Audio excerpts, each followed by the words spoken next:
rizqqa Allohdan ekanligiga iymon keltiradi va buning uchun harakat qiladi.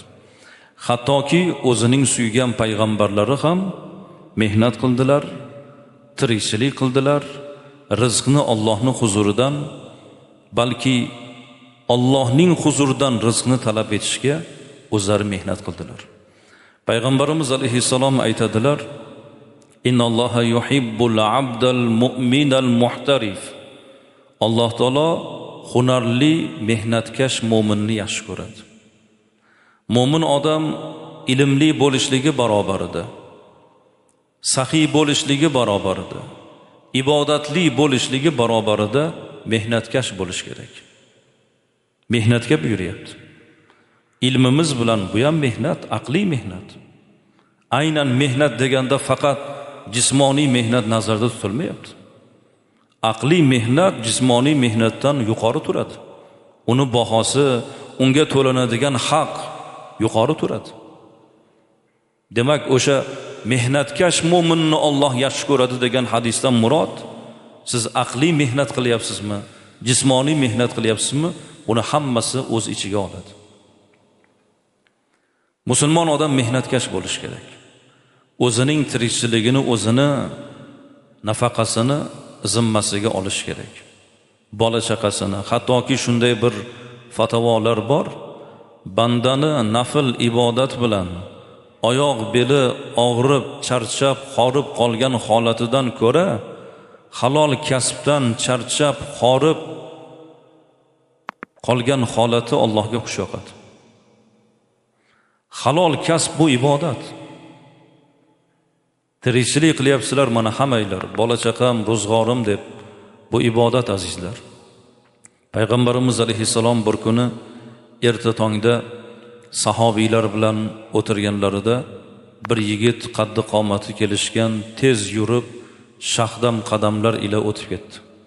Shunda sahobiylardan birlari: "Ya Rasululloh, agar shu yigit Allohning yo'lida bo'lganida bormidi, dinga qancha foydasi tekkan bo'lardi" dedi.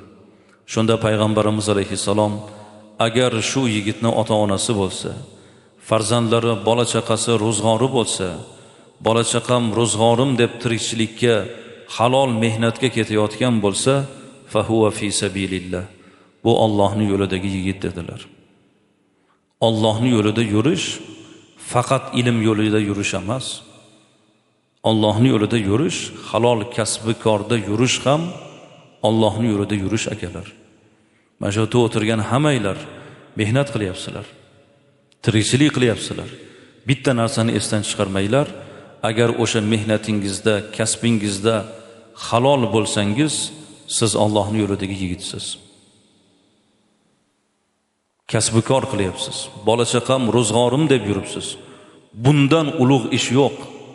Ayyub Saxtiyoniy degan bir zot o'tganlar shogirdlariga dars bera turib aytdilar: "Agar sizlarga dars berib turgan chog'imda menga bir xabar kelsa, ro'zg'orim uchun bir bog'lam ko'kat kerak bo'lib qolsa, men darsimni to'xtatardim.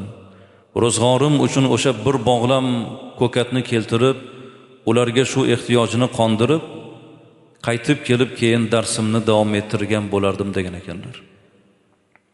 Aytmoqchilarki, nafaqa, bola chaqani ta'minotini o'rniga qo'yish, ilm va ilm bilan mashg'ul bo'lishdan ko'ra afzal demoqchilar. Bu ibodat farzandlarimiz uchun qilgan harakatimiz, mehnatimiz. A'zamuha ajron allazi anfaqtahu ala ahlik. Eng ajri ko'p qilgan sarfing oilangga qilgan sarfing deganlar.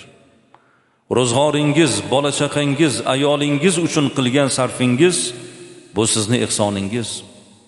Biz ihson deganda yetimga, kambag'alga, bir masjidga beriladigan mablag'ni tushunamiz. Shuni esdan chiqarmanglar akalar.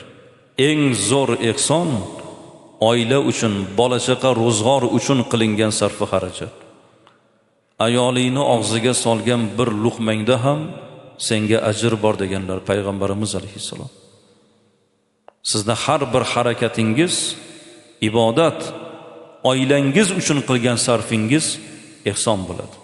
Payg'ambarimiz alayhissalom aytadilar, albatta rizq bandani xuddi ajali qidirganidek qidiradi deb Imomi Ibn Hibbon rivoyatida Sarvari koinot marhamat